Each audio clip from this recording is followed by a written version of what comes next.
Oh, hey, good evening. You guys always catch me. Oh, God.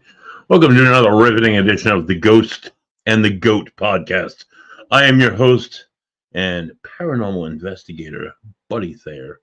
I'm going to take you by the hand and lead you through a very ghostly world this evening. A very cryptid world, maybe, a very UFO-y world. Conspiracy theories. Is the NFL behind the Kansas City Chiefs victories and three-peat? And no, I don't think so. But like crazy stuff like that. And I mean, there are some remarkable like arguments for and against. So I mean, maybe we'll talk about that. Maybe we'll talk about ghosts. Maybe we'll talk about haunted cemeteries. Maybe we'll talk about haunted houses. Maybe we'll talk about Bigfoot, big feet, if you will, cryptids. I don't know. Anything and everything could come up. I anticipate my guest to come on in about 20 minutes or so. So in that time, I'm going to entertain you with my words. I feel like I'm a little bit loud. I feel like I'm usually loud. I come from a long line of loud people. So anyway, I was just taking a smell of this as the show came on.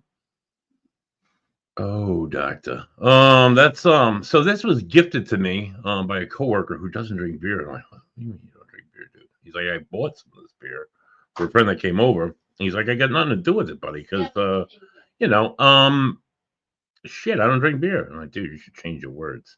So he gave me this.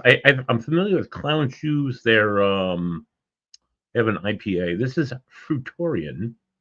I'm so excited this is coming into focus. So a fruited sour ale with raspberry and blood orange puree. It's hold on a second, folks. I got hold on. Could you shut the door, please? Yes, Yep. you're welcome. Shut the door. Thank you. Thank you. Just a little off camera stuff. I apologize for that. So I don't generally like to talk about no, yeah, I always like to talk about this. This is Clown Shoes, so it was gifted. Guy doesn't drink beer. So I'm like, hey Mike, I'll give it a try. And I appreciate the gift. So cheers. Hold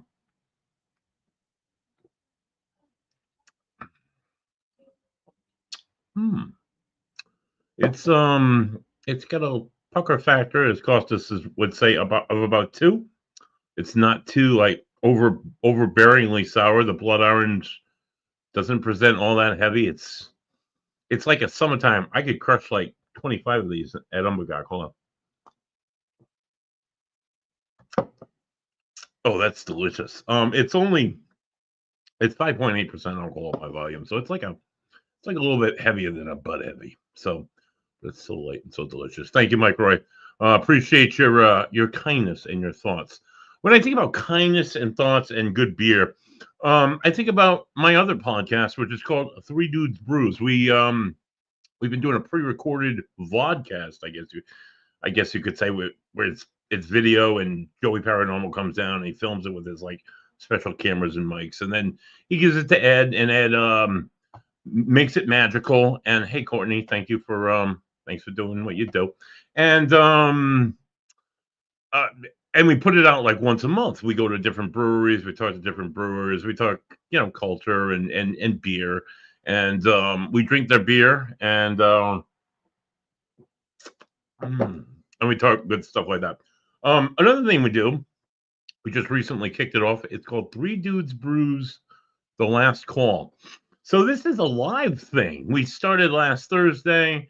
You can see us on a Van Down by the Rift podcast on our YouTube, on Three Dudes Brews page. Tremendous stuff. It's me, the Greekiest guy I know. Costa Sangarulli. I've known this guy for probably like 20 years. I was introduced to him by one of my favorite people of all time. Happy birthday, Heather, my dearly departed wife. Today would have been number 49. Cheers. She introduced me to some of the greatest people I know now. One of which is Costas, one of my dudes. This guy knows like fantastic mead. He makes mead. He makes beer. He's a culinary genius. He's a little guy. He's a little cocky. He has held on to the Top Cock Award for the last like 3 shows running. That's like this little prize we do. Whoever gets the most beers right on the show. I've gotten the most right, but we have this rock paper scissors thing, which I think is totally stupid. I'm like, guys, let's do arm wrestling. and like when we tie, and I'm guaranteeing you, I'm gonna hold the cock. Anyway, irregardless. So I digress. So we have this other show, Three Dudes Bruce. We every other Thursday we'll be on doing the last call. It'll be Costas, Ed, and I talking about everything and some things and nothing, and of course beer. We'll always have a beer of the week. Our beer of the week can be seen on our new website, www.3dudesbrews.com. This is my beer of the week this week. I went Treehouse both weeks. Oh, God, I don't know if you can see that. Juice Machine.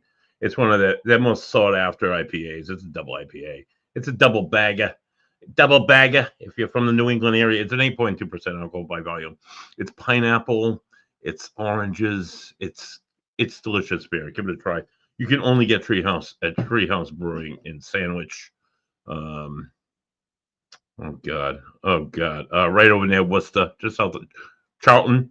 Out in Deerfield, you can get it. But there's not a lot of places. They don't have. I think there might be one in Woburn, but there's not a lot of locations. So run out and try it. It's so worth. You have not just double. If you're like, hey buddy, I hate pine cones. I hate citrus. Says Costas. Well, Costas or yourselves. There are so many more beers on draft. They have like 50 stouts, sours, the light stuff, the pilsners, the lagers, all that good stuff. And we talk about all this good stuff on the beer show. So check that out. Another great thing that we're doing with Three Dudes Brews, as I'm trying to take up time here, and I'm doing quite a good job at it, is we're doing a fundraiser. I'm doing 3 fundraisers this year. But the first one we're doing is the Mark Ambrose Bingo. So tickets are on sale now. You can buy Mark Ambrose Bingo on Eventbrite. You can find the VR code at any of the participating brewers. There's about 24 of them here in Rhode Island and southeastern Massachusetts. So you'll see the promo, which is this here. And you can scan this little VR code. It'll take you to the Eventbrite page where you can buy tickets or bingo cards, which you get one of these randomized. For every ticket that you buy, you'll get another card. And for every spot that you go to, bingo goes live, BT Dubs, March 1, to coincide with Rhode Island Craft Beer Month and the Big Little Brewski, which brings a lot of us beer enthusiasts out into the brewery world. And Mark, who, if you don't know Mark, which you probably don't if you're watching me on a paranormal thing, like, what the hell is this guy talking about beers and like going to breweries? This is Mark. So Mark is a swell fellow. I connected with through the Rhode Island craft beer community a number of years ago, and you see him. He's a great guy. You see him at all these great events, all these great breweries, and he's always taking selfies, and he always posts them. So it kind of became a running joke of like where's Mark? Like, where's Waldo? Hold on a second. I'm talking about beer, so I'm sorry.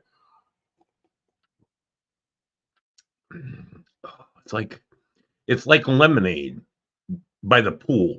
I digress. So you see Mark out and about, and he's always taking selfies. So, like, dude, I'm like, Mark, I got this idea, dude. So I came up with the Mark Ambrose Bingo. Mark, I gave him the privilege of selecting the I don't know if you can see it. No, you can't. I can't zoom in either. Of selecting the charity. He chose the Ronald McDonald House. That's a great organization. If you're it's down there by the Hasbro Children's Hospital. You have kids that are sick in the hospital. It gives you like a home base to hold up, to keep your other kids, occupado with activities and stuff and food and I'm giving them a terrible pitch. I'm sure I could get this better from somewhere else. But yeah, he's choosing them. So we're gonna do sell all the tickets that we can. I hope to sell 10,000. That's the sky's the limit with how many we do. And whoever claims the bingo first, the rules of the bingo. So you got to get a selfie with Mark. So this would be a selfie. This is Mark at Crooked Current with Nicole. I think that's Melanie at Crooked Current, and this would be anywhere you see Mark on any of these spots here. So you go to Crooked Current, you get a selfie. Hey, there's Mark. Hey, get a selfie. That's going to be your marker, and you can mark off Crooked Current. So then you want to get a straight bingo. 5 spaces wins. Horizontal, vertical, no free spaces. No free beers, just up and down, left and right. The first person that will deliver 5 markers with Mark to Three Dudes Brews will claim the bingo, and we'll split the pot. We'll split the sales right down the middle. with the Ronald McDonald House. So that's a little bit of some of the charity we're doing here at Van Down by the Riv, Ocean State Paranormal, Three Dudes Brews. The the Ghost and the Goat, all that Buddy Thayer Productions, if you will. Another charity event that I'm hosting, a place that's very special to my heart, the Vonner Memorial Armory Museum. It's on 6 Main Street, East Greenwich, Rhode Island. It is the unofficial Rhode Island Military History Museum. It's like in my eyes, maybe I'm biased, but in my eyes, it's like right up there with the Smithsonian guys. It's like they got stuff there. I'm not shitting you. They got stuff there that you would never imagine is even still in existence, nonetheless in such great condition, or being like have conservation efforts bestowed upon it, and so it can shine like it did in its glory days. I've seen that they do restoration there, they do conservation, and then they house these amazing treasures from history. So some of the great, I hope to take some of my people from work there and you know give them a little lesson. Also for you ghost enthusiasts, not that they'll let you investigate, because this is the guy who they let investigate, but they also could tell you a ghost story or two. So it's cool. It's cool. It makes you wonder if it's attachment theory, or if it's like people that put all that love and energy into the building, or maybe a little bit of combination of both. But anyway, we're doing a charity. I'm doing 2 events for them. On April 4th, we're getting together with Sarah Gagny, aka La Chat Noir. I hope I said it right. I think I said it right. La Chat Noir. She operates out of East Greenwich. And the man, the myth, the legend, Brian Danzero, longtime friend of mine. We worked together at the scenic Bridgewater State Hospital. He recently worked for a haunted location in Burrville, which I am not going to name, but anybody could guess. He got the royal shaft, like just about everybody else. So he's a really great guy. We're bringing him together with Sarah. We're going to do this, the first of 2 psychic, i.e. tarot card readings. They're going to pick which one. I guess they're going to pick which one they want to do, and they're going to do it. We're going to sell tickets. There's 80 seats that are going to be available. Tickets will go on sale very soon for this. This is 2 months from today. All proceeds, it says all ticket sales will be donated. Actually, we're going to split the ticket again at 50-50. 50 for a RARM, 50 for the mediums, so they can, make a little bit of money, because they're going to be working their tails off. Time to be TBA'd, TBD'd. I'm thinking like 7 to 10, so we can get everybody in. If you're not able to get to this amazing event with Brian and Sarah, or if you're impressed with Brian and Sarah and just want to see more, all you have to do is wait 6 weeks. And on Saturday, May 24th, she's joined us here on the show several times. She's joined me in the field on investigations. She's an amazing woman. We are proud to present Christina Marie, Behind the Veil. Also, same deal, 50-50, 80 seats available. She usually has like raffle events and stuff on sale. She is like, she will, if you haven't seen her on the show yet, I haven't met anybody yet that she hasn't like, wow, this girl's like more than legit, which doesn't say a lot. She's like awesome. She's incredible. So check them all out. Stay tuned to Three Dudes Brews. Well, stay tuned to Three Dudes Brews, because we're doing some interesting stuff. Stay tuned to a Van Down by the Riv podcast for all your activities, all your events, because we got some stuff. So let's see the time. Okay, I'm still waiting on John. So I'm going to talk. I don't know if Bams is going to join me tonight. If he does, I'm sure I'll talk about it anyway, at least a little bit. But this Sunday is the 59th Super Bowl. I'm not a big fan of the Kansas City Chiefs. We'll talk more about that later. EAGLES, Eagles, go Eagles. But even if you're not into the sports, there's a little. I can tie in the paranormal into this really quick while we wait for John. So the Super Bowl this year is being held in the city of New Orleans. Scenic New Orleans. Visit Scenic New Orleans. It's a lovely city. It's very historic. It's a very cultural city. I had the amazing opportunity. My parents took me down there when I was 16 years old, and all the bars are open. And I don't know. Well, not say now because underage drinking is very frowned upon, but excuse me. There were a few bars that served me at 16. I mean, granted, I was a big guy, but yeah. Anyway, it's a lovely city. Outside the underage drinking and the Mardi Gras and the whatnots. Um, it's culture rich and it's very spiritual. Being a lot of it has a lot of like voodoo and Caribbean culture. And another thing that New Orleans is known for is what I'm going to talk about right here for the next few minutes is the most haunted places in the city of New Orleans. So if you're traveling down to New Orleans this weekend for the Super Bowl, you just spent like shitload of money. But here's some fun things you can do other than like spending a whole ton more of money. Some of the 15 most haunted spots in and around the French Quarter. The first, Muriel Jackson Square. So this is care of the NewOrleans.com, their itineraries for haunted locations. So this is according to them. Muriel's Jackson Square, after losing the house in a poker game, Pierre-Antoine Leopardi Jourdan committed suicide upstairs in 1814. His ghost doesn't appear human, but as a glimmer of sparkly light. There's even a seance room that guests can visit that honors Jordan's spirit. Yeah, sounds pretty fun. You can go up there and do that if you're into that kind of thing. The next spot is called the La Petite Theatre. Here you might bump into an actress from the 1930s named Caroline, who accidentally tumbled over the railing to her death in the courtyard below. It features a courtyard. It's like a little alley between. Oh, I think I walked through that alley. That's fantastic. She's dressed in a white wedding gown, of course, because every female legendary spirit is dressed in white, and of course, dressed for the play that night. You might also run into the captain who watches plays from the balcony seat. So there's two potential ghosts that you could run into, hoping for a glimpse of an actress he was once sweet upon. Old salty dog. The next spot is called Pierre Antoine's Alley.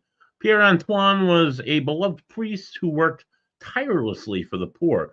Visitors to the alley that runs alongside St. Louis Cathedral, you can see that Pierre Antoine's ghost in the early morning hours, clad in capuchin, I don't know, and sandals. He also has been seen inside the cathedral. The next, hold on a second. The next spot, John, I'll be with you in just a second, sir. The site of the old French Opera House. This site has said to be haunted by Marguerite, the ghost of an aging Storyville madam. Spurned by her young lover, she committed suicide more than 100 years ago after leaving a note that read, "I will return and kill those who have hurt me." Yeah, that's that's a little creepy. That's a little creepy. Maybe yeah, I don't know. How does she? Nah, I don't know. Yeah, I guess that's something to investigate. I guess. Okay. The powers of a spirit. The next one is the Faulkner House books. William Faulkner wrote in his first novel while staying in the house in the 1920s. People swear they've seen his ghost sitting at the desk inside, and you can smell his pipe. I bet you can. I've had olfactory. I've smelled perfume in a room that didn't have perfume in it, and it was back and forth for. So yeah, I'm a olfactory is a thing for me. I'm a yes. I've seen it. I've done it. That's cool. I'd like to investigate there. The Ursuline Covenant in the 1700s. This Catholic diocese sent young girls from the French Covenants to New Orleans to find husbands. How Catholic of them. They carried their belongings in coffin-shaped chests, eerie, and became known as the Casket Girls. Of course they were. Some say the caskets really held vampires from the old country. I don't believe that vampires are actually a thing. That was, I think, just tuberculosis. But it could be just me. I don't know. St. Louis Cathedral, the money pit, the giant cathedral right in front of Andrew Jackson, is believed to be haunted by Pierre Dagobert, pastor of the St. Louis Cathedral in the mid-1700s. After worship, people have seen Dagobert's spirit walking with his head lowered through the aisles. Ugh, creepy priests and the churches that they haunt. The old Absinthe House, this 200-year-old bar, I'm right there, dude, is haunted by famous customers who used to imbibe there. You had me at bar. You might pull up a stool next to to General Andrew Jackson, Voodoo Queen Marie Laveau, or the pirate Jean Lafitte. Doors open and close on their own while bottles and glasses and chairs have been seen moving around the bar. Yeah, I'm there, dude. Let's crack open some beers. Nah, something maybe not, but a few beers, whatever. The next spot is the Bourbon Orleans. Bourbon Orleans or Orleans was home to the famous Quadroon Balls. Today, a lonely ghost can be seen dancing beneath the crystal chandelier.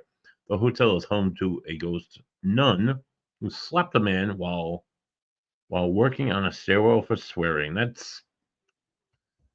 seems as least. That's like the least scariest ghost story of all time. But anyway, the next spot is Antoine's restaurant. I did eat here. It is said that Antoine Alciator, the founder of the famous family-owned restaurant, I probably totally butchered the man's name, returns to check up on his ancestors.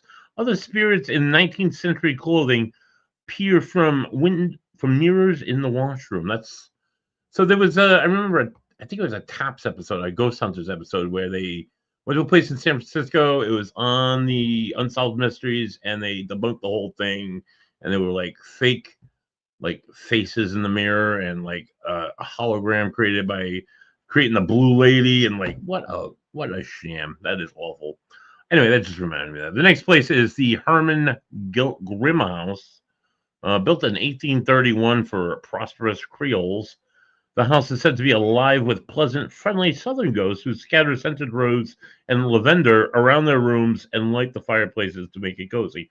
Bring these people in. These seem like my kind of ghosts. Like, get me a beer, crack the beer for me, fluff my pillow, put my feet up, rub my feet as I drink my beer, make the foam ghost the foam for me. That would be truly paranormally welcoming. The next location is the Napoleon House.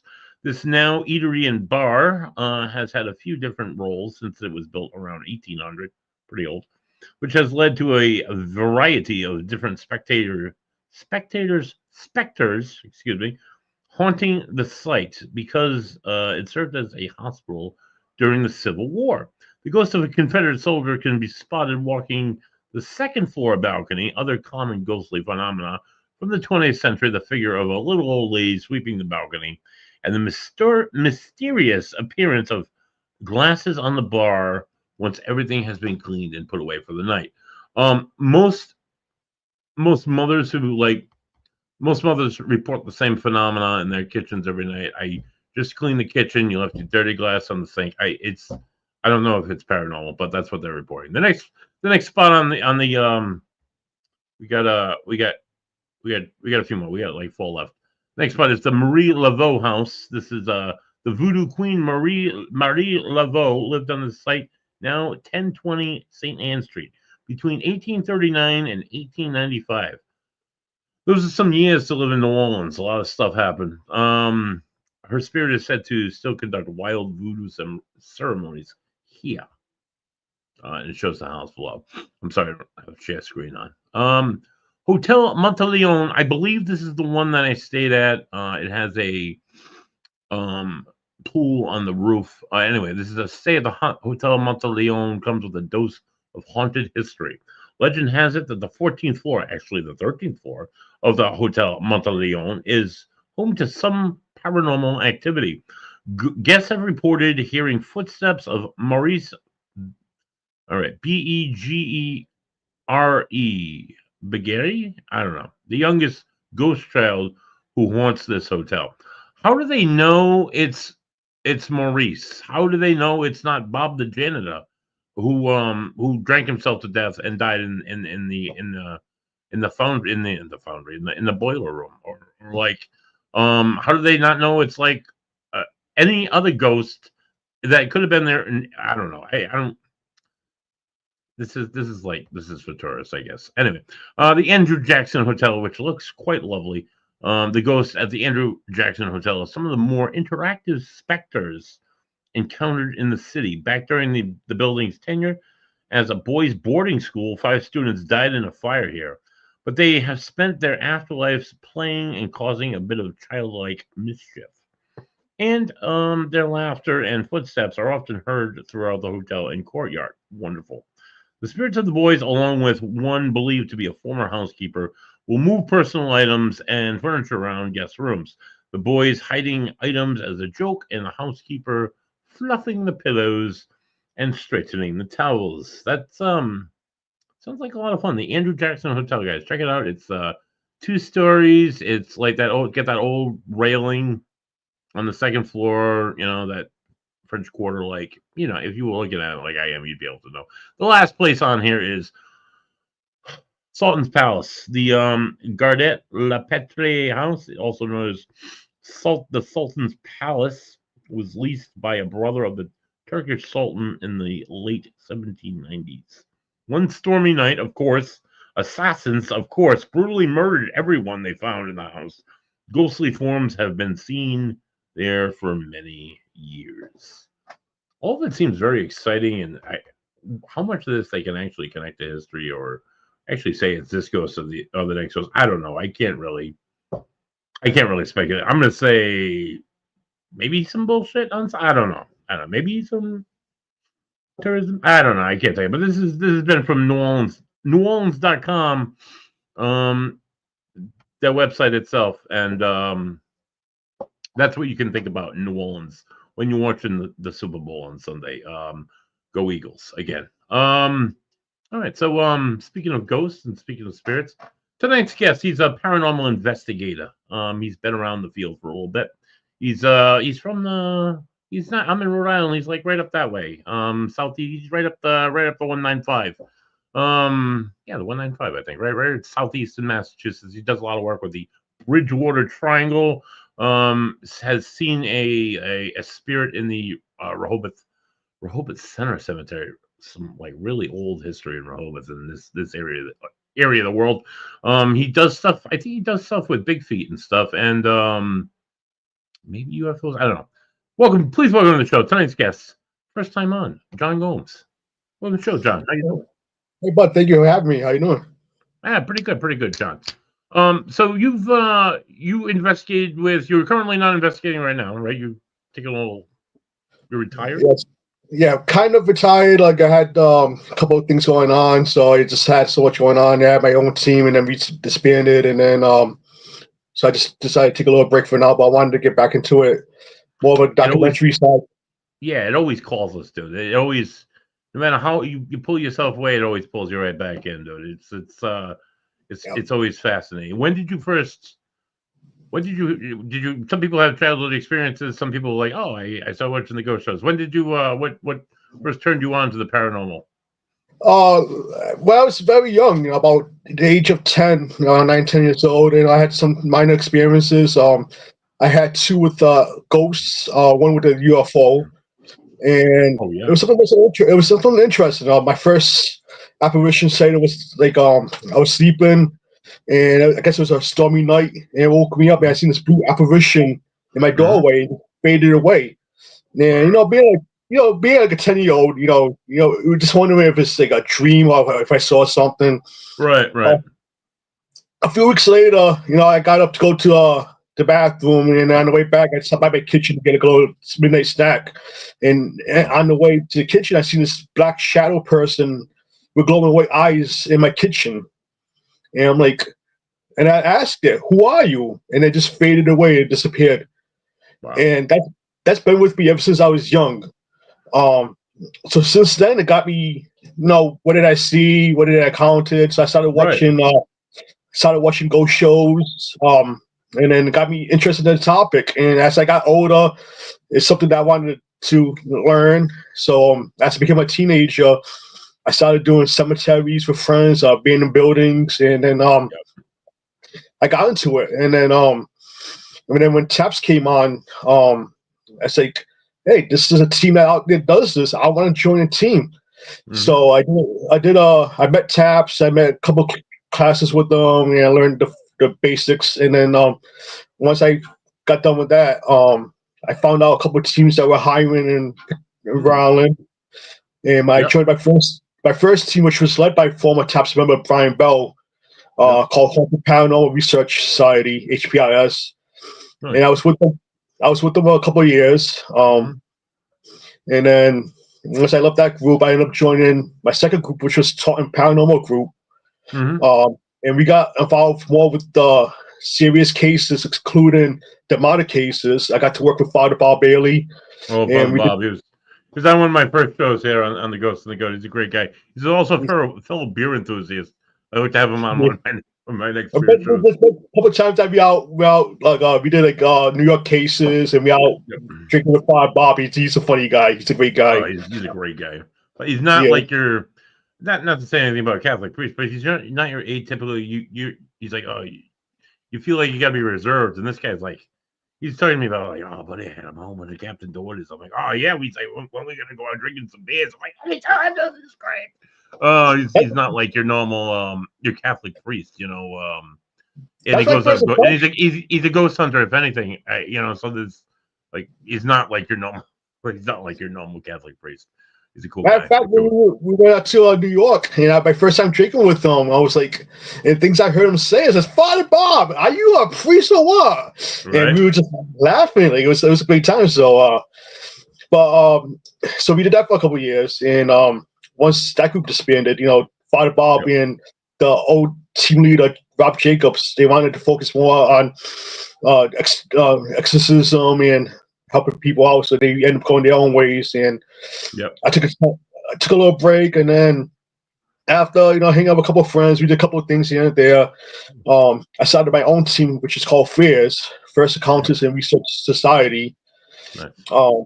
So I decided, this is what I wanted to do. This is something I love doing, and being something different, I wanted to focus on not only paranormal stuff, wanted like Bigfoots, UFOs, aliens, cryptids.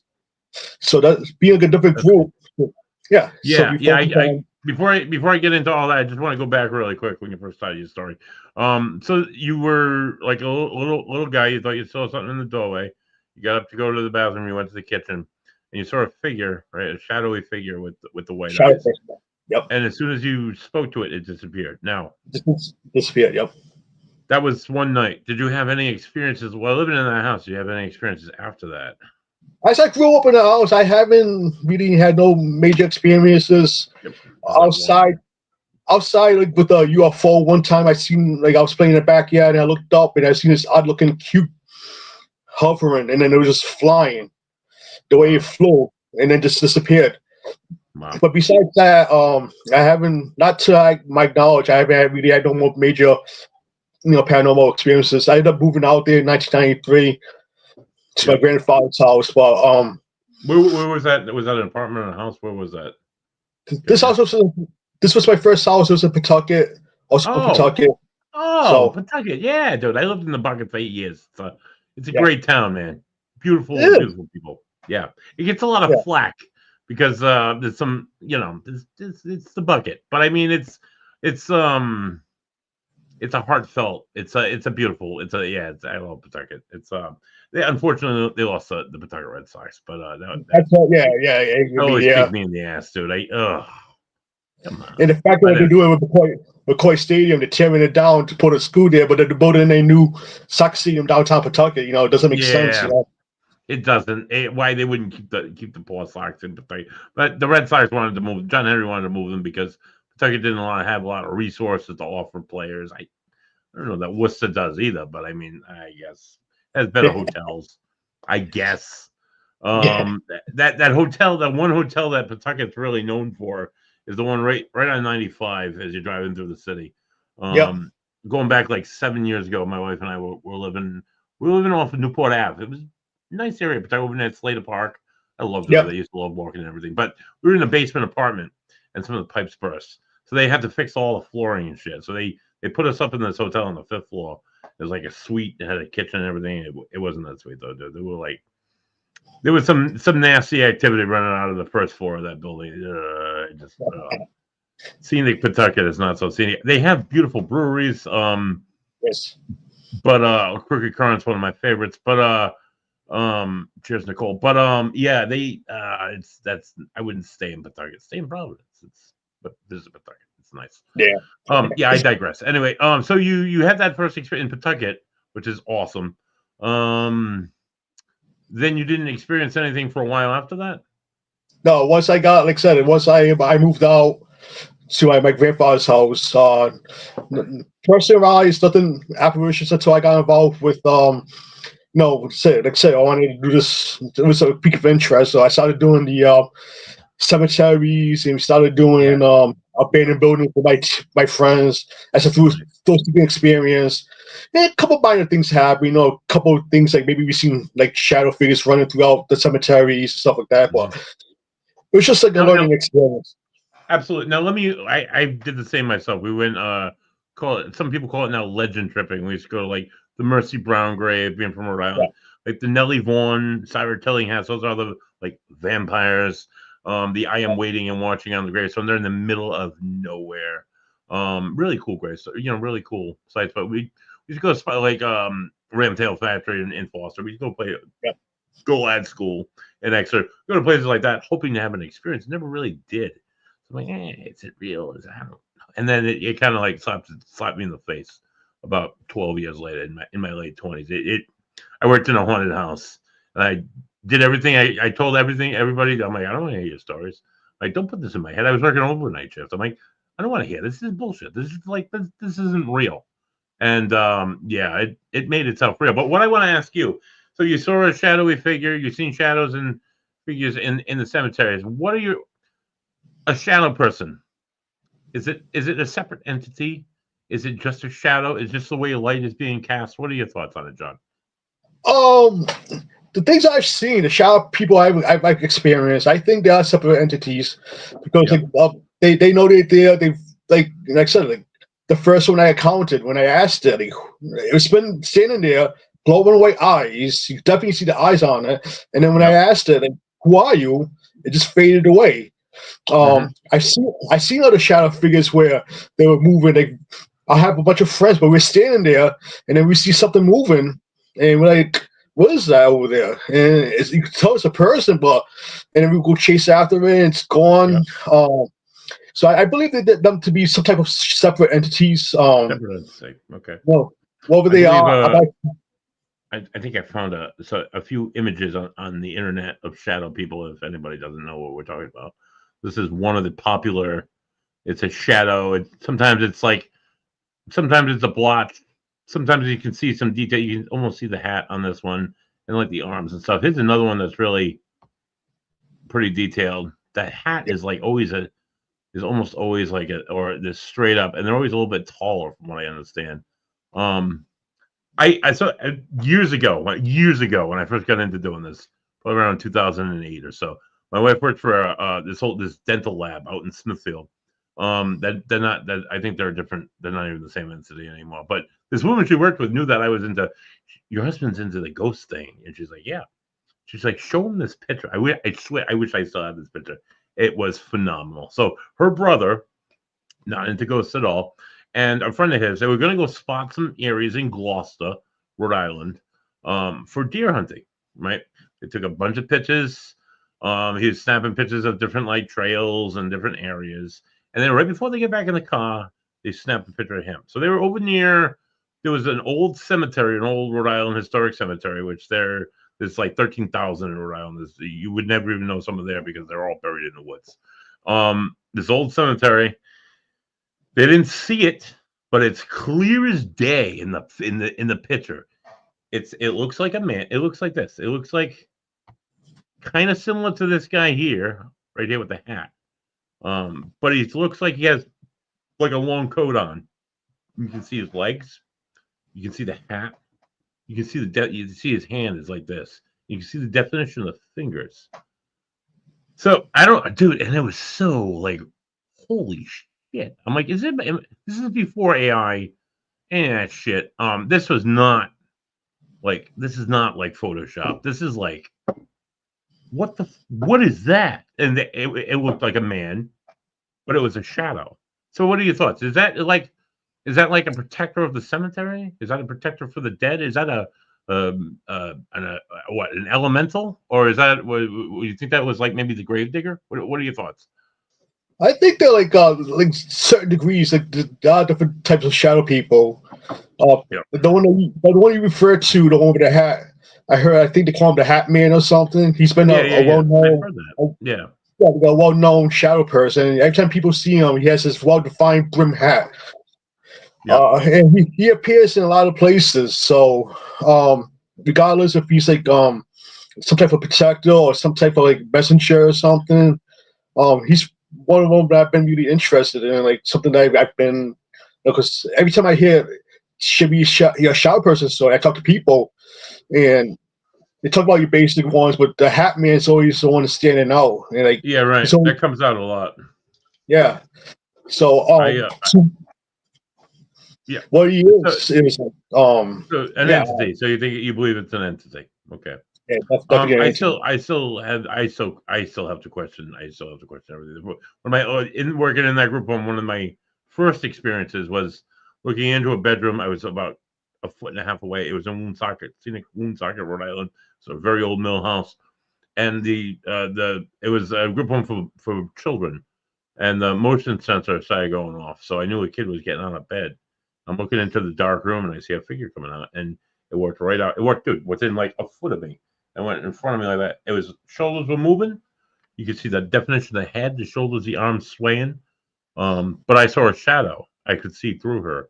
I say her because another person I ended up talking to after that experience, and then several other experiences. I decided like becoming a little bit more open about talking with these people who were telling me these stories.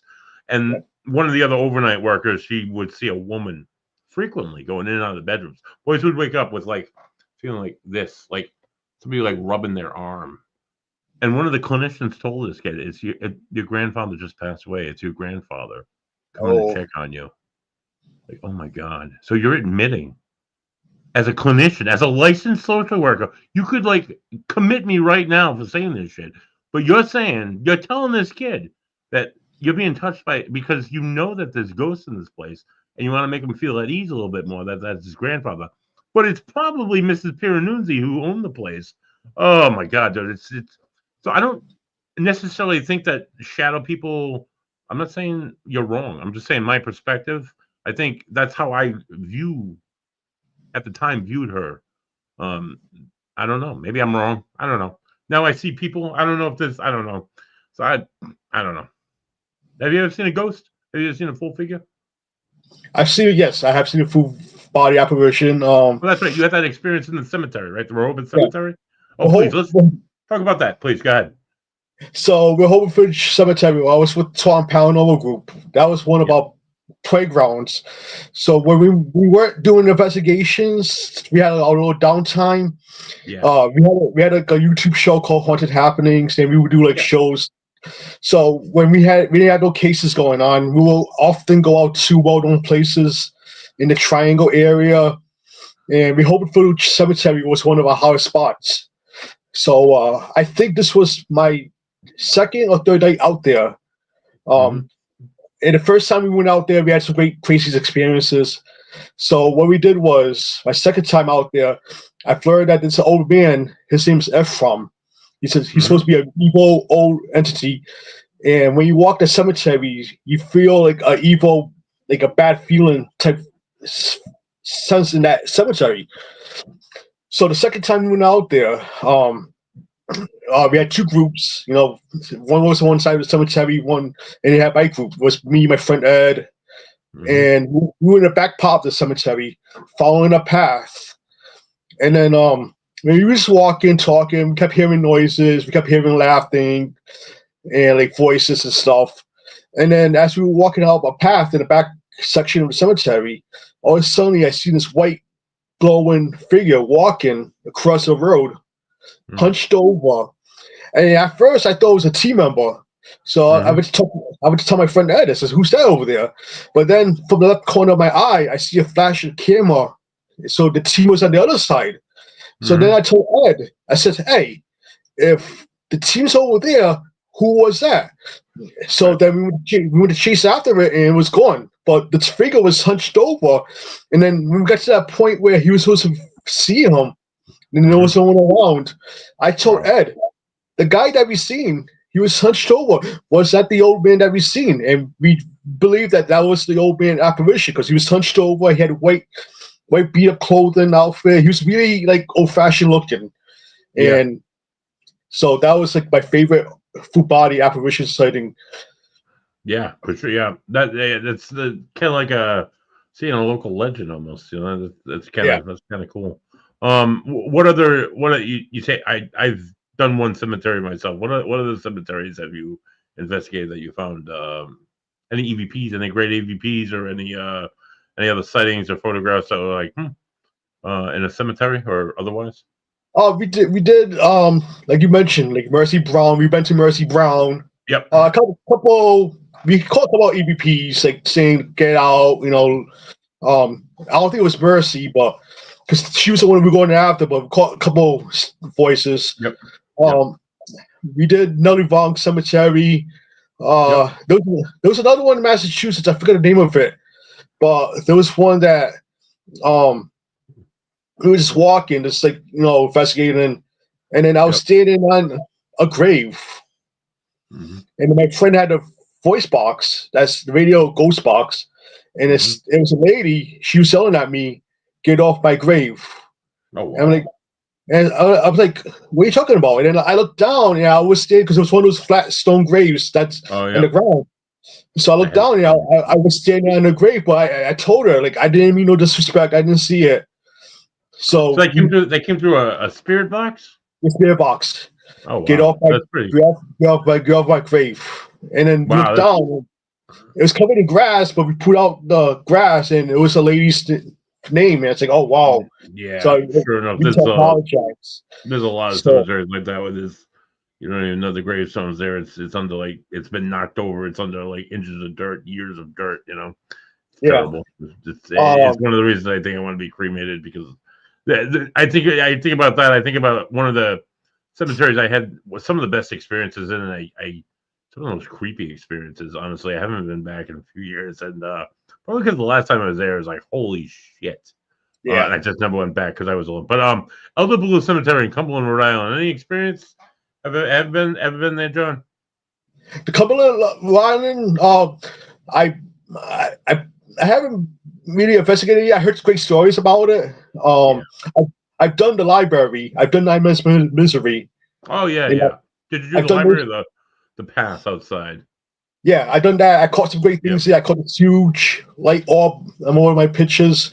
As I was walking down the path, I took a picture of the front lawn, and then when my pictures came out, there was this huge white orb light, it was a cloudy day, so it was the sun reflected off nothing. So I didn't know what it was. So that's definitely a cool spot. Anybody who's listening, 9 Men's Misery. It's it dates back to the King Philip's War from 1675 to 76 here in it was in Massachusetts primarily until they invaded Rhode Island and dragged us into the war. But in 1675, in December of that year, the Mass colony and the Connecticut colonies invaded Rhode Island. Not invaded, but they brought their forces here because they believed that the Narragansetts were aiding in the Wampanoag. The Wampanoags were their primary enemy, and the Narragansetts were allegedly giving them secret resources and whatnot. So they converged on Smith's Castle, which is also very haunted down in if you ever get to see that, it's in Wickford, Rhode Island. It's very old building. They converged there, and then they marched on the Native American fort in Charleston. They had a spy. They went in the back door over the frozen swamps, and they got right in, and they mutilated, they destroyed 300 sick women, children. None of the scouts, none of the warriors were there, and it's known as the Great Swamp Massacre. So after that, the following May, there were some forces led by Captain Pierce. It's known as Pierce's Fight. It happened in Central Falls, Rhode Island. The Native Americans, they had a small contingency on the hill, and they saw them across the Blackstone River, and Pierce's force of like 100 and some odd guys crossed the the river, forged the river, going after this small band of troops, and they came up over the hill and realized they were surrounded by thousands, and they got absolutely slaughtered. So 10 guys escaped that, and they were trying to hoof it back to Massachusetts when they ran into the summer camp of the Narragansett Indian tribe up there in Cumberland, allegedly. And 9 men's misery. They had 10 guys. 9 of them were skinned alive and burned alive and tortured. Yep. And one of them was left alive. They kicked them, like, go and tell everybody what happened. Troops came back. They found the site. They took them because it was the English regulars. They believed that the bodies had to be buried facing the sunrise. They put them on the nearest hill facing east. And it's the oldest war memorial in North America, right here in Rhode Island. It's also very haunted. I was up there. I've been up there a few times. You hear whispers. I've heard whispers. Not saying it's Native Americans or people being tortured. This is horrible. But I've definitely had experiences in those trails. It's crazy history. Crazy history. Do you think that history has an effect on the paranormal? I think on what we experience. Yeah, I definitely do, because it's what something happens, and then if someone passes away, it depends. Like going back to the triangle, all these years, the land being cursed. Supposedly from the beginning of time, the land was cursed. Right. The Native Americans. What is it? Hockomock Swamp is a place where spirits dwell. I mean, come on, what does that tell you, right? Yeah. So I definitely believe that history does have impact on stuff, because you think about it, you go to a place that even if someone just committed suicide or something, and then you see that apparition. Like, I'll take you downtown Pawtucket, State of Mill area. Oh yeah, State of Mill. Very haunted location. I've done there. I investigated there. I had some great experiences there. One thing that people don't realize is the Main Street Bridge right next to it. There's the people who died committing suicide jumping off the bridge. Right. And as they're driving about 1 o'clock, 2 o'clock in the morning, people will actually see apparitions like jumping off the bridge. They go check it out, and they don't see nobody down there. There's nobody down there. Yeah. Right down at the bottom of that bridge, there's a really good fishing spot for stripers, and believe it or not, this far. Anyway, so I digress. So I had a friend that showed me that spot. He used to go down there and hook pogies, and then live line them and throw them out for the stripers. He's like, dude, I'm fishing there at like 1:30 in the morning. I hear and I look up, and he's like, there's this guy on top of the bridge, and he jumps off the bridge, and he hits the water and comes floating along. He's like, he's alive, and we pulled him out of the water. He had broken all of his ribs, was coughing up blood. The guy survived, but he was trying to kill himself. That's Wade Kirby. Yes, Wade absolutely does have an effect on hauntings and locations for sure. Do we believe in attachment theory? What's your theory on items being attached, like my old grandmother's ring or a sword that was used in the Civil War? What are your thoughts, John? I think that is, like I said, it's a special connection. Like, there's something that I enjoyed. Like, regardless if it's a weapon or something, even like simple as a toy or I had matter of fact, speaking of that, one of my friends he found a couch that was in the street, good shape. He took it in the house, and his apartment started having paranormal activity. And so we investigated. This was my first team with haunted paranormal. So we investigated, and we had a camera going. We kept hearing noises. I see my backpack. I left it at the top of the table. I seen it fly off the table. Jesus. So then we were asking him, like, when this activity started happening, and he told me it didn't happen until he brought in the couch. So I said, you know what? We think we should get rid of the couch. Yeah. And once he got rid of the couch, that's when the activity stopped. So I think that that the connections is if something that I enjoy, that that I'm passing away, I can't take it with me in the afterlife. Right. So somehow a dude has a connection to his couch. That's definitely a thing. It's the first time I've heard about a haunted couch, but that's you hear weirder things, I guess. So speaking of weirder things, tell us, talk more about your investigations in the Bridgewater Triangle. It absolutely fascinates me. It's a small area of Massachusetts. Yep. It's like very historic. Like I said, there was a lot of Wampanoag activity there. And what have you besides Rehoboth Village Cemetery? What other haunted locations in the Triangle have you been to? It's one of my favorite locations to check out. Definitely, I've done many areas. Some of the areas I've experienced things besides the cemetery was 801 Rock, which is Oh also yeah, connected yeah. to, That's right on 44, right? yep, that's off 44. And that's Uh, where something that was King Philip's War related also, right? That's yeah, he that's where the like chief. surrendered there. No, he didn't Yeah, surrender there. no, Yeah, did he he? got captured there. He got captured there, and Oh right, right. they murdered him there. So Oh yeah, the chief, yeah, Massasoit, not Massasoit. Yeah, I know what you 801 mean. Rock. Yeah. Yeah. See, so so there I had some experiences. We heard like the war cries. I Hmm. heard the drums of the Indians. Wow. Uh, One time I was actually looking for the hitchhiker, which is another great story.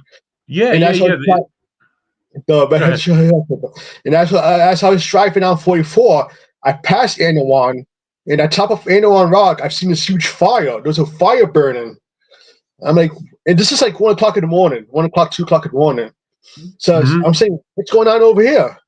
I pulled in, I did a U-turn, we pulled in, me and my friend, we went to get out. And by the time we got on top of the rock, the fire was gone. It's like there was nothing burning. It was like weird. No There was some evidence of anything of yeah, any slit or ash. no, No. no, no, no people there. So that was like a weird sight. Um, Yeah. so that was one of my favorite spots. I've done, except the Route 44, the hitchhiker guy, which I have That's not yet. that's a weird legend. That's was that that's a man that hitchhikes, right? Yeah. Or is it a girl? So Yeah. the legend goes is, and my friend actually had an experience. I'll share my friend's story. Okay. Um, so there's a guy that when you're driving down 44, anywhere from between Rehoboth or to Dayton, in that whole area, that Hmm. there'll be a guy, a tall guy wearing like a flannel shirt, long Yeah, yeah, red yeah, hair. yeah. Yeah, he'll be sitting in the side of the road. Hmm. So sometimes when people will pull over, they'll ask him if you want a ride, and he'll get in the car. You won't say no word to you. You ask him for a ride. He'll just point in the direction you're going. And Hmm. then as you guys are driving, then all of a sudden he'll start laughing and he'll be freaking people out. Yeah, And when they pull over to him to get out, he's completely gone. So that's one of the things. that's My creepy, friend had, man. yeah, it's creepy. That's for But my especially the laughing. like that That's a evil, like yeah. creepy ghost. That's what that is. That's. Would So you think my that something like that is intelligent? That would be an intelligent one, right? Because he's yeah, 'cause like it's like interacting with the living, yeah, right? it's happening with you, especially like you're pulling over, picking it up, and it gets in your car, and then you ask it where you're going, but it doesn't talk, but it just points in the direction you were traveling in anyway. So, but That's bad. one of the creepiest things was my friend claimed that he encountered him, and he was driving, seen him sitting inside of the road, but instead of pulling over and asking for a ride, he started honking at him, yelling at him. Yep. He turned around, his eyes started glowing red, and it freaked my friend out. And that my friend took off driving down 44, doing 50 miles an hour, and Hmm. this guy was flying, keeping pace with him with his car. And he's doing 50 miles an hour on Yep. 44, and this thing's flying, and his windshield, like the driver's side window, looking at him with the glowing red eyes, and Jesus. then this disappears. And as soon as he disappears, that creepy laughter on the radio comes on. Oh So no, that was my thank you. friend's. Yeah, that was my friend's story. I mean, maybe that's like if I planned it out and like tried to video record the whole thing, it Yeah, probably wouldn't work out. I would probably be the only one that experiences it and be like, nobody in nuts. There's nothing there. yeah, Oh god, that's. You think just think about the like. All right, so I've seen a ghost. The longest I've ever seen an apparition, I want to say maybe 8 seconds. She was able to communicate with me.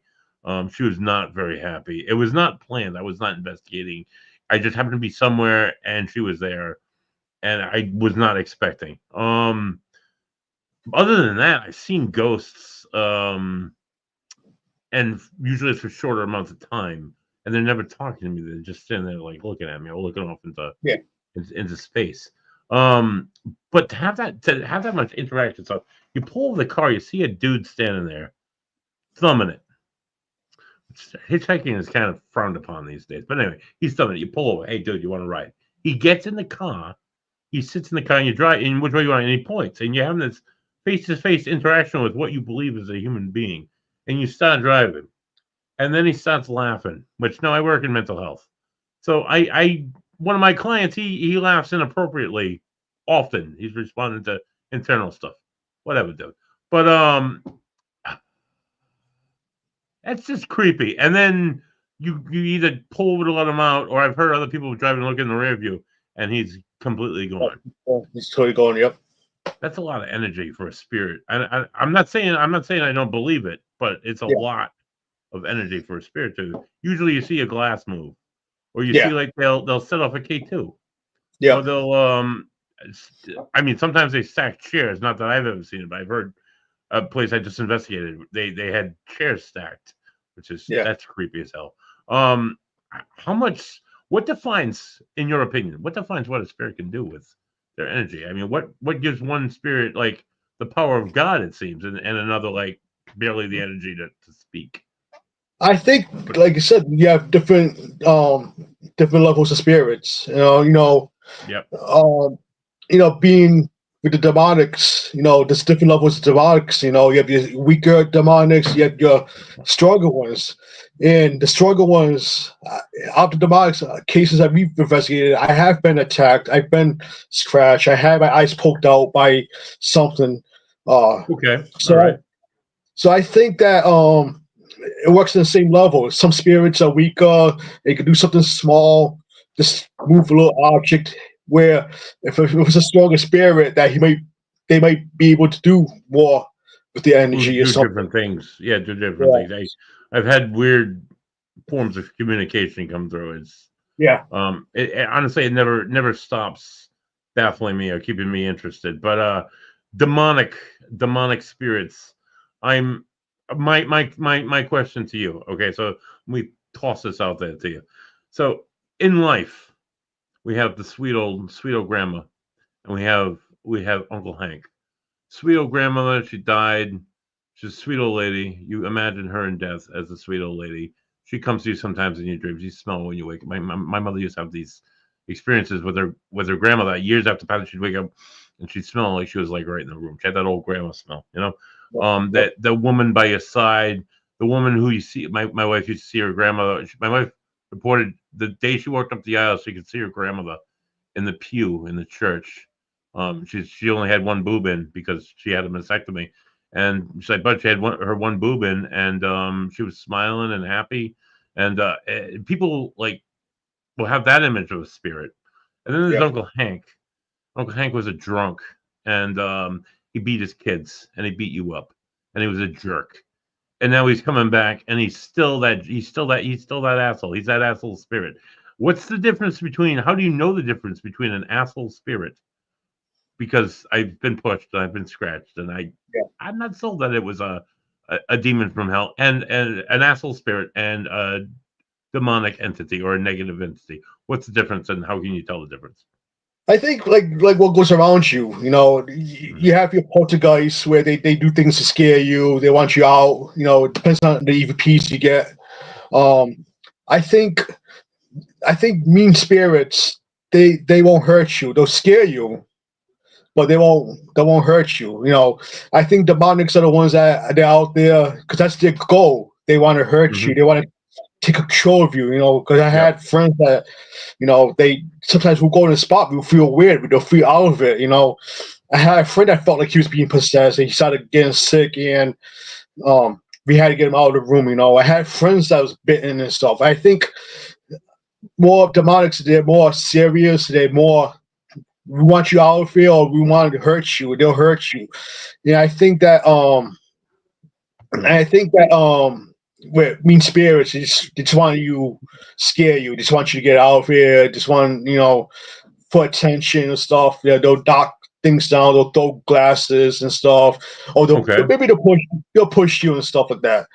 But I think more of demonics that the demonics will actually do the hurt and they'll actually scratch you and bite you and stuff like that. So Wade says they're on a true demonic. You'll know very soon. So there's a clear definition. They're trying to like defeat the human race. They're trying to overcome us and make us destroy ourselves. I had a case in Providence. There was question of the D word used. I don't like to throw it around that much. I don't like to interact with religion that much. But I'll tell you what, I had demonologists come out.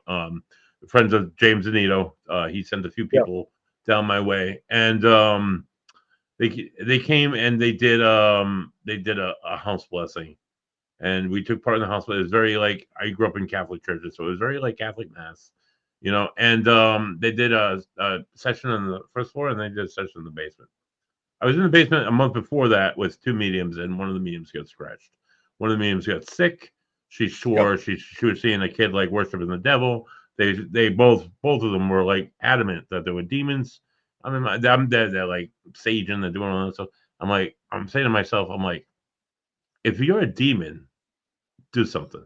And immediately that woman was like, right. So I'm like, oh Jesus, what did I do? So a month later we had this blessing, right? And in the upstairs, and it's like pain in my upper back, middle back pain. I'm like, am I just standing too long? I just trying to lean in. I couldn't get comfortable. We finished the session upstairs. We took a break. We went outside. When Buddy still smoked cigarettes. This is going years ago, right? I haven't smoked cigarettes in 14 years. Anyway, and what I was talking about, like, I'm like, dude, I had this like, I'm just like wicked uncomfortable. I can't. And it's like, you got pain in your back? I'm like, yeah, like upper middle. He's like, yeah, I had same thing. And everybody reported the same thing.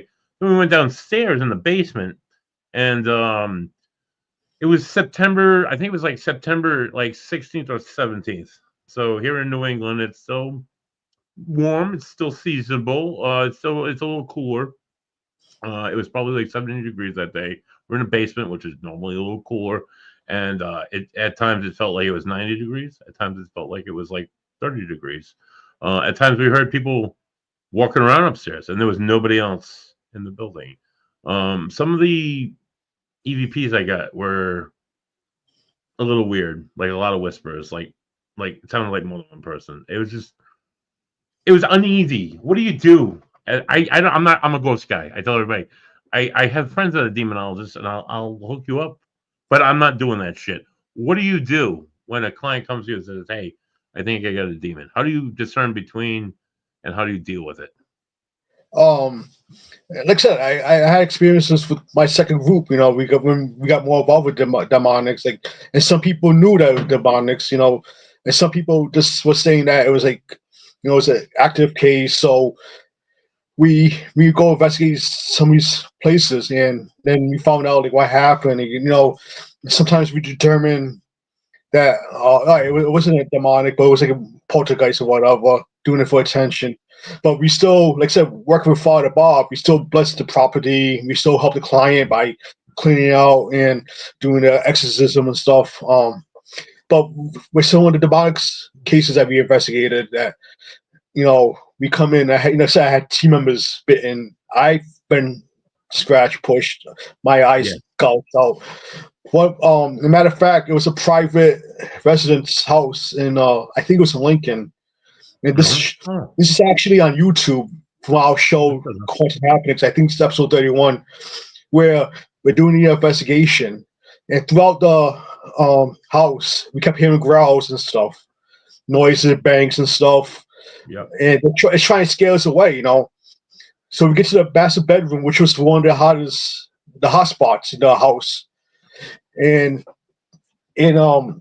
I asked it, this is the best you got, because I'm not scared, you doing little noises or you doing growls and stuff, you're not gonna scare me. Is this the best you got? Are you a bad demon? You're supposed to be bad.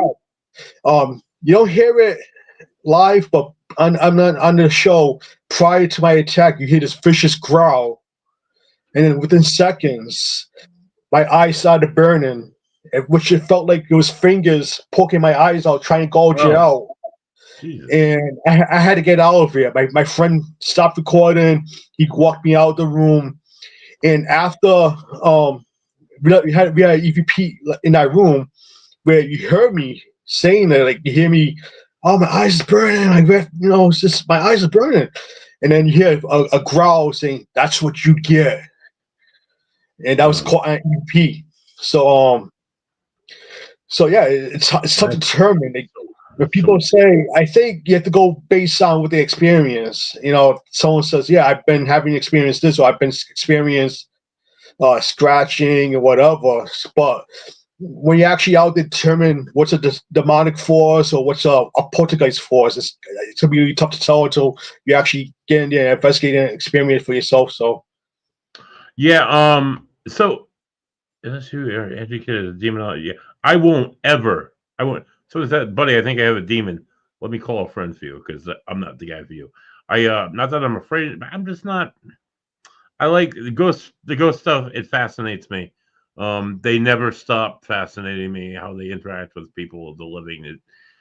I just think it's benevolent. But this malevolent shit is this. It sounds like it seems like as like not that I'm an outsider, but I'm like I said, I'm a ghost guy. But as an outsider in the demonologist world, I always thought it was like rare. I thought it was like people always say, oh, it's like a 1 or 2% chance.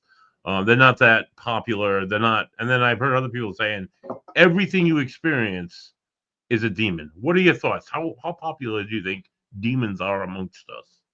I think it's more on a rise. I think it because they feed on our fear. They Yep. feed on our hate. They're the ones causing us to fight each other, to argue. I Hmm. think somehow that they are responsible for what the world's becoming. Where the world's hurting each other, we're hurting each other, trying to turn against each other. So I think it's more on the rise. That like I said, I haven't done demology stuff since I retired. When I try to get back into it because it's been mostly normal ghost stuff. But when I was Yeah. with Tom Powell Group, where I'm working with Father Bob, that he had connections with these demonic cases, Hmm. and the things I've experienced, I think it's because of it's just they're feeding off our hate. So I think it is on the rise that the more that we get mad at each other, the more that we argue that these things will, if you're out there using a Ouija board, I think they use that as a portal, to convince the So trikers. so And we so a Ouija board is evil. We should not, as investigators, should we not try the Ouija board? I haven't, but no, should I believe the hype? Is the hype real? I believe it because I've seen things.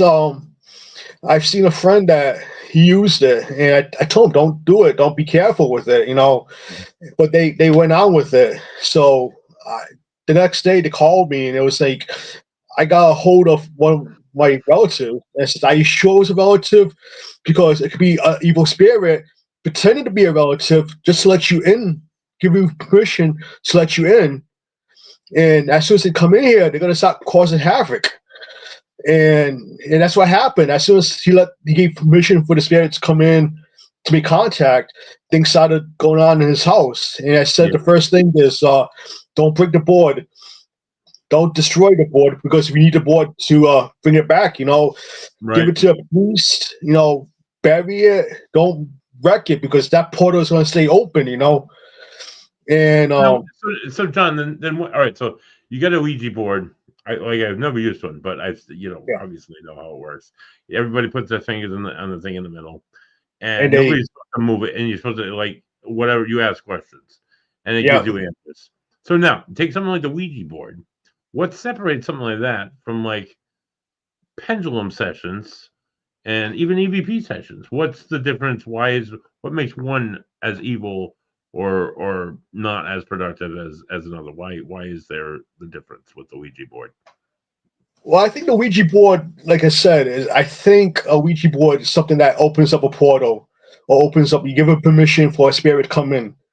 Um, Compared to like a EVP, we're just asking questions. And I think um, when you're asking questions of spirits that's already there. If it's a haunted location, you asking, just come, can you give me a sign of your presence and stuff. A Yep. Ouija board, I think you're fighting the spirit in.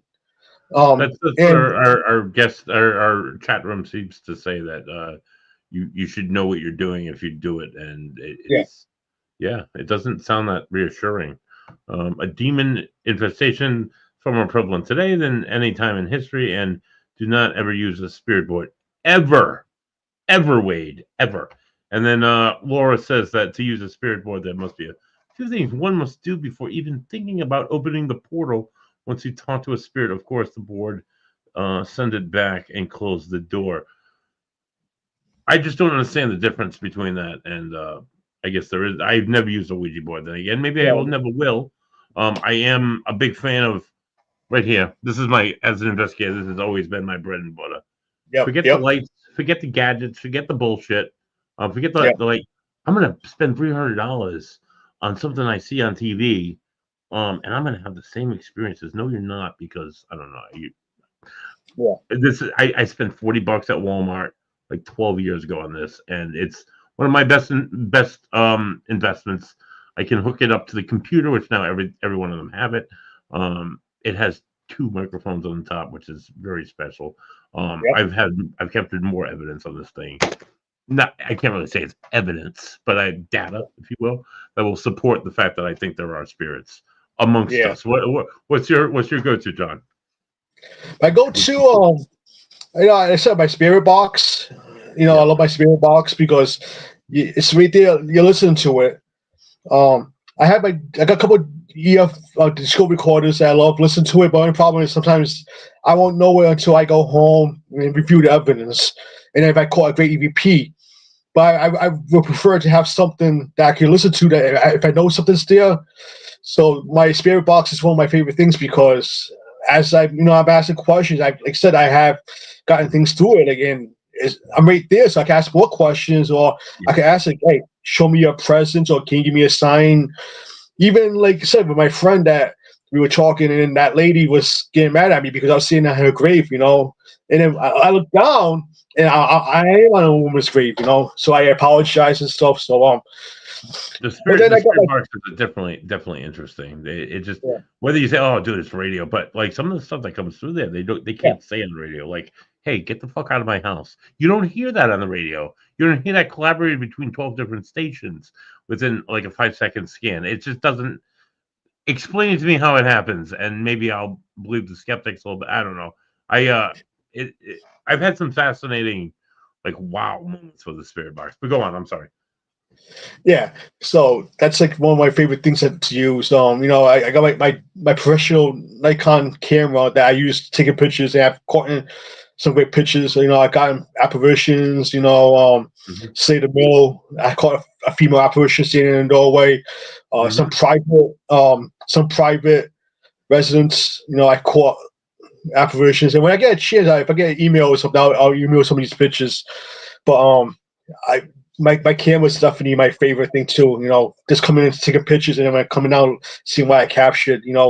Plus being like a digital camera, I can see like what I captured right there. So I can grab more pictures and stuff. So, but that's mostly my go to items I usually use. So I used to take a lot more photographs, and then I got an investigator who had like a really bomb DSLR camera, and then she started yeah, taking pictures. And then my tech guy who does all my he's still with me today. He builds all the stuff, and he's a camera dork. So I let all the camera dorks handle the camera stuff. Honestly I don't have $500 to put into a really good camera anyway. But $50, Walmart, Sony, go for it. Some of our chat room guests, Wade commented we're going back to the demonic again really quick. When a demonic comes through a portal during a spirit box session, it will lie and trick you believing I'm sorry, wait, it's just too much for me to read right now. They never obey your wish or command, which is the ghosts don't always obey my wish or command. They don't always light up the lights. Sometimes they'll speak to me. But so I investigated the USS Salem in Quincy. Have you ever been there? A I few know, years. but I heard about it. Oh, It's one of my definitely. go to places. So Definitely get to the Salem. Don DeCristofaro is the man, and that's a really active, really cool location. However, there's this one spirit And I say she because I recorded her on this recorder itself and on other recorders. She is in the anchorless room, as it's like the front of the room, front of the ship where the anchor chain rolls in and stuff. And they capture we have, and people have captured the voice of a little girl on a naval ship, which is a little weird. Now, like the ship was used in during the Cold War, and it was in Greece during the earthquake, and there were people from Greece over aboard the ship that may or may have died on the ship. They may or may not have been children. But what is a kid doing on a Navy ship? Is that some say it's a demon? What are your thoughts on this? Do they try and lie and trick you and appear as the little girl up the street, or as your relative? Oh, What are your thoughts? I think my thoughts is like for children's spirits, they go in with other energies so they're drawn to it. I've Okay. done a house in Connecticut. It used to be a funeral home, Hmm. and there was three spirits there. There was an Hmm. older gentleman, there was a lady, and there was a kid.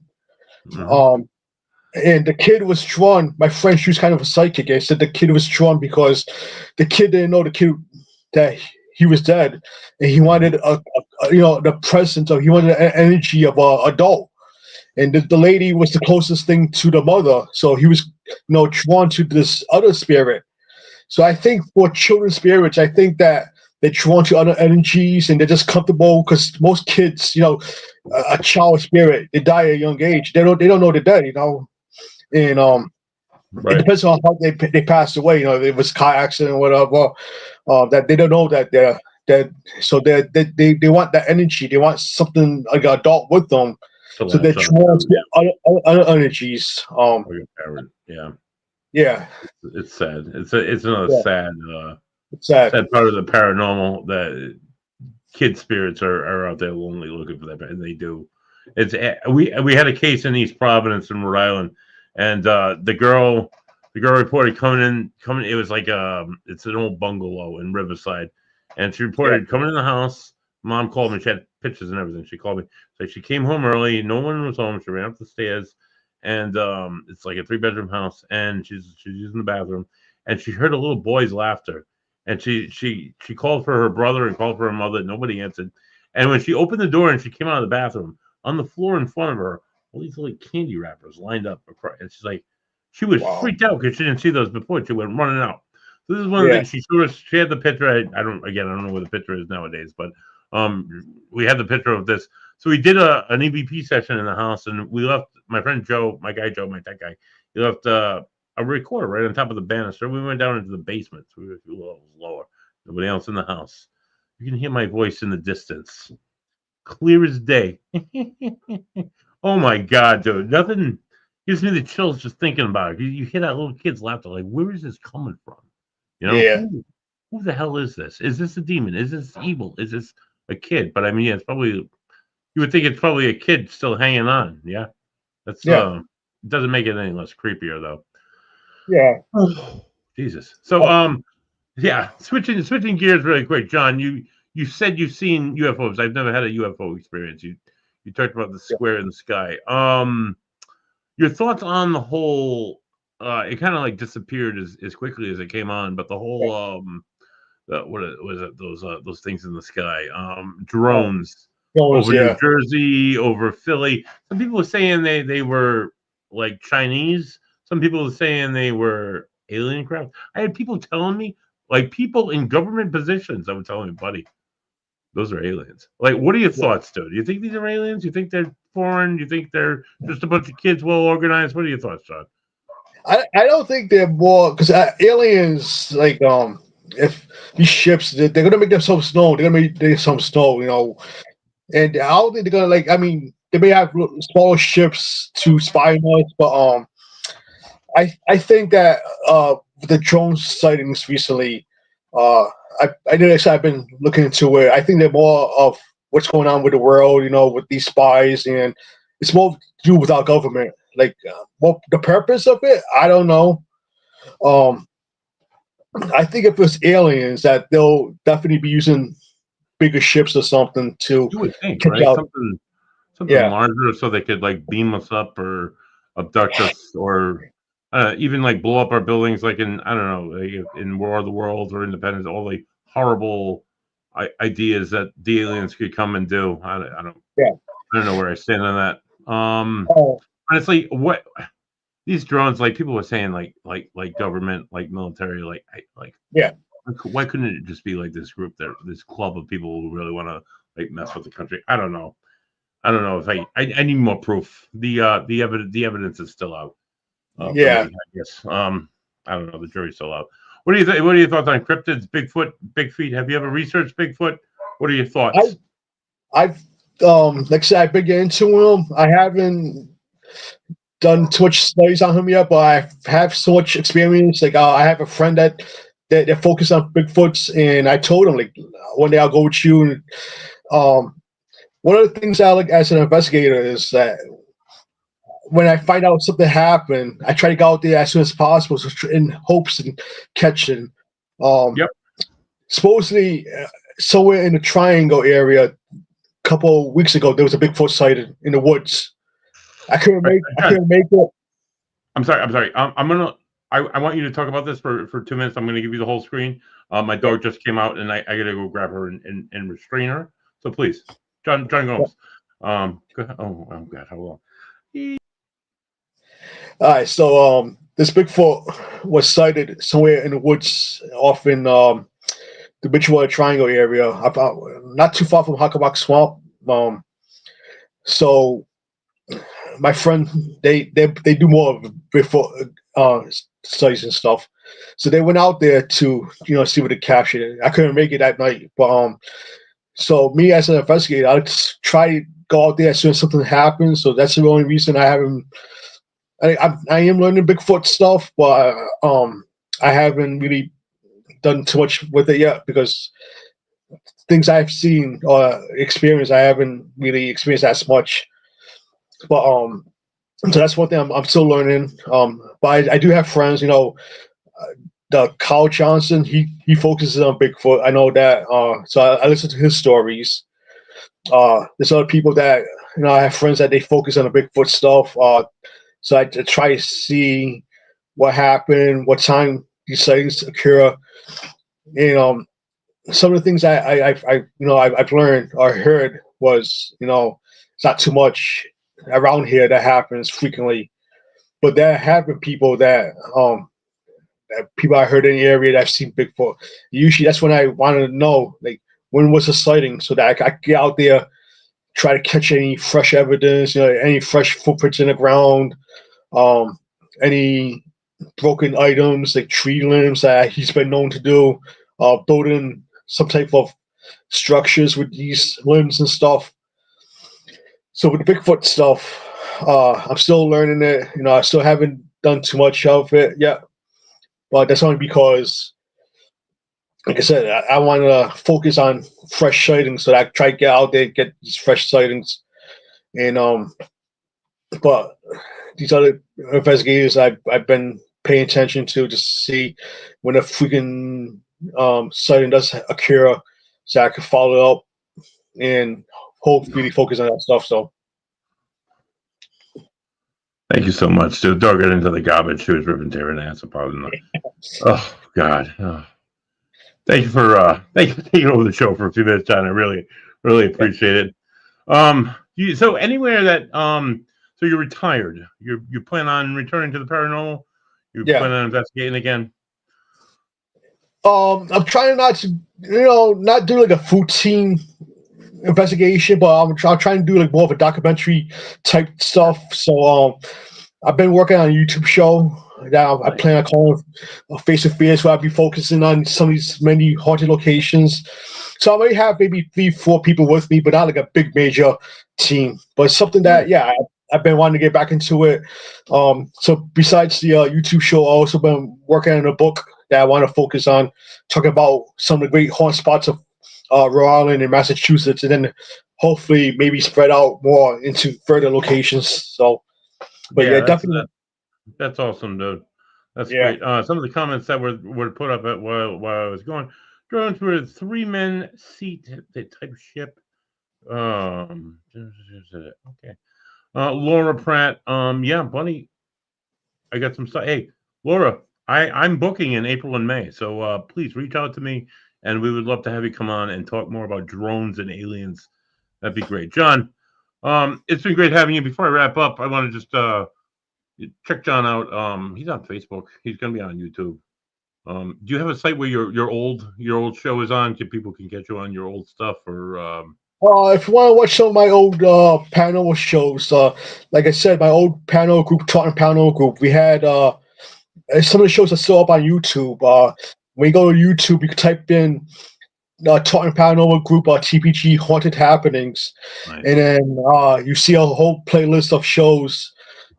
We do investigations, and then we do also had a studio type show. We have guests come on. Also, towards the end of the show, the show became Confronting the Darkness, which is mostly mainly Father Bob and Rob Jacobs, which is the co-founders, and they focus more of the demonic stuff and stuff. So, Cool. some of the my old adventures from Taunton Panel Group will be on YouTube. So if one, like I said, if you do look up YouTube and look up Haunted Happenings, look up episode. I think it's episode 31, and that's the episode where I was attacked by the demon. You actually hear me. You actually hear the growl before I was attacked. So that's actually captured that video. I'll have to find that, and I'll have to put it on the van Facebook page for everybody to see. All these places that we talked about this evening, by the way, folks, the Anawan Rock, the site of the Great Swamp Massacre, the Nine Men's Misery, oh God, anywhere in almost any Hockomock Swamp, almost anywhere in the Bridgewater Triangle is accessible through just public land space. You can go and explore yourself. You can check it out. All these cemeteries. Be respectful, of course, to the dead and to those who are buried there. But check these places out. Elbow Cemetery. I had a lot of good experiences in that cemetery. Let me tell you, daytime and nighttime, it doesn't matter when you go. You don't have to go at 3 o'clock in the morning. You can go at 9 o'clock in the morning. You can go at 1 o'clock in the afternoon. If they're there, they're going to be there. And check out all these good places. Next week, tune into a Van Down by the Ghost in the Goat podcast. As we welcome, I'm probably going to mutilate her last name, Bree Hollingshead. Hollingshead. I think she's from Pennsylvania.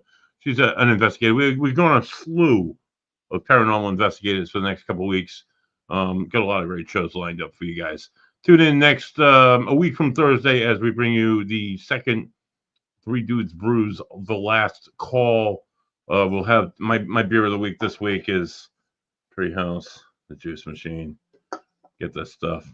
Tune into www.3dudesbrews.com and Three Dudes Brews Facebook page for all your updates. For your Mark Ambrose bingo tickets, run out and buy Mark Ambrose bingo tickets. Even if you can't play the bingo, you can still support the cause, the Ronald McDonald's House.